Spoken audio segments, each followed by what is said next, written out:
ಸ್ನೇಹಿತರೆ ಎಲ್ರಿಗೂ ನಮಸ್ಕಾರ. ಇವತ್ತು ಸೈಟ್ ಸೇಲ್ ಇದೆ ಸ್ನೇಹಿತರೆ.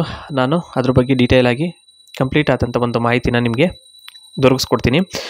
ನೋಡಿ, ಹೆಸರು ಸುಚಿತ್ರ ಅಂತೇಳಿ, ಯಜಮಾನರು ಡಾಕ್ಟ್ರು, ಮೈಸೂರು ಜಿಲ್ಲೆಯವ್ರದ್ದು, ಕ್ಲಿನಿಕ್ ಇದೆ ಇವತ್ತು ಸ್ವಂತ, ತುಂಬಾ ಫೇಮಸ್ಸು. ಶರತ್ ಅಂತ ಹೇಳ್ಬಿಟ್ಟು ಈಕೆಯ ಒಂದು ಗಂಡನ ಹೆಸರಾಗಿರುತ್ತೆ.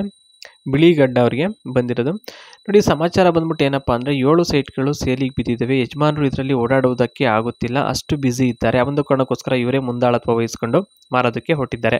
ಸೈಟ್ ಬಂದ್ಬಿಟ್ಟು ರೋಡಿಂದ ಸುಮಾರು 100 ಅಡಿ ದೂರ ಇರುತ್ತೆ. ಸೈಟ್ ಹಾಗೂ ಅಕ್ಕಪಕ್ಕದಲ್ಲಿ ತೆಂಗು ಹಾಕಿದ್ದಾರೆ, ಮತ್ತು ಪಾರ್ಕ್ ಸಹ ಇರುತ್ತೆ. ಸಂಜೆ ಹೊತ್ತು ಫ್ಯಾಮಿಲಿ ಜೊತೆ ಟೈಮ್ ಪಾಸ್ ಮಾಡ್ಬೋದು. 21 ವರ್ಷದಿಂದ ರೋಡ್ ಮಾಡಿಸಿ ಕಿತ್ತು ಹೋಗಿದೆ. ಕಲ್ಲು ಮಣ್ಣು ಎಲ್ಲ ಕೂಡ ಹಾಳಾಗಿ ಹೋಗ್ಬಿಟ್ಟಿದೆ ಅಂತಕ್ಕಂಥದ್ದು ಇಲ್ಲಿ ಬೇಜಾರಿಂದ ಹೇಳಿದ್ದಾರೆ. ಇನ್ನು ಭಾನುವಾರ ಕುಟುಂಬದ ಜೊತೆಗೆ ಮೈಸೂರಿನ ಅರಮನೆ ನೋಡ್ತಾ ಇರ್ತೀವಿ. ಆ ಸವಿ ನೆನಪು ಎಷ್ಟು ಸುಂದರ ಅಂತ ಇಲ್ಲಿ.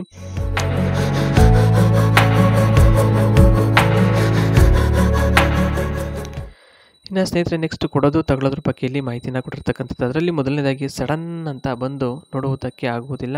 ಕಾರಣ, ಮನೆ ಗೃಹಿಣಿ ಅಂದಾಗ ಮಾಡೋವಂಥ ಸಾಕಷ್ಟು ಕೆಲಸಗಳು ಇರುತ್ತವೆ. ಎರಡನೇದು ಬಂದ್ಬಿಟ್ಟು ವಾರಕ್ಕೆ 1 ತಾಸು ಮಾತ್ರ ಫ್ರೀ ಇರೋದು. ಆ ಒಂದು ಸಮಯದಲ್ಲಿ ಸೈಟ್ ಹಾಗೂ ವ್ಯವಹಾರದ ಬಗ್ಗೆ ಗಮನವನ್ನು ಕೊಡಲಾಗುತ್ತದೆ. ಮೂರನೇದು ಬಂದ್ಬಿಟ್ಟು ಯಜಮಾನರದ್ದೇ ಫೈನಲ್ ನಿರ್ಧಾರ ಆಗಿರುತ್ತೆ. ಸುಮ್ಮನೆ ಚಟಕ್ಕೋಸ್ಕರ ಮಾತನಾಡೋದು. ಎಷ್ಟೊತ್ತು ಬೇಕಾದರೂ ಮಾತನಾಡಿ, ಅದರಲ್ಲೇನಿಲ್ಲ, ಎಷ್ಟೊತ್ತು ಬೇಕಾದ್ರೂ ನಾನು ಕೂಡ ಮಾತಾಡ್ತೀನಿ ಅಂತ ಹೇಳಿದ್ದಾರೆ. ನೆಕ್ಸ್ಟ್ ಬಂದು ಇನ್ನು 7 ಸೈಟ್ಗಳ ವಿವರವನ್ನು ಈ ರೀತಿಯಾಗಿ ತಿಳಿಸಿರ್ತಕ್ಕಂಥದ್ದು. ಅದರಲ್ಲಿ ಮೊದಲನೇದಾಗಿ ಈಶಾನ್ಯ ದಿಕ್ಕಿಗೆ ಬಾಗಿಲು ಬರುತ್ತದೆ. ಅಂತಹ ಸೈಟ್ಗಳು ತುಂಬ ಇದ್ದಾವೆ.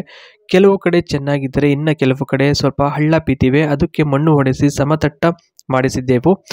ಯಜಮಾನರು ಏನು ಕೋಪ ಮಾಡ್ಕೊಳ್ಳಲ್ಲ, ಎಷ್ಟೊತ್ತು ಬೇಕಾದರೂ ಮಾತಾಡಿ ಅಂತಾರೆ. ಅದಕ್ಕೆ ದಿನಪೂರ್ತಿ ಮಾತಾಡಿ ತೃಪ್ತಿಯಾಗಿ ಆನಂದದಿಂದ ಇರಿ, ಸ್ನೇಹಿತರ ರೀತಿ ವರ್ತನೆ ಮಾಡಬೇಕು ಅಂತಕ್ಕಂಥದ್ದು ಪ್ರಾರ್ಥನೆ ಮಾಡ್ಕೊಂಡಿದ್ದಾರೆ.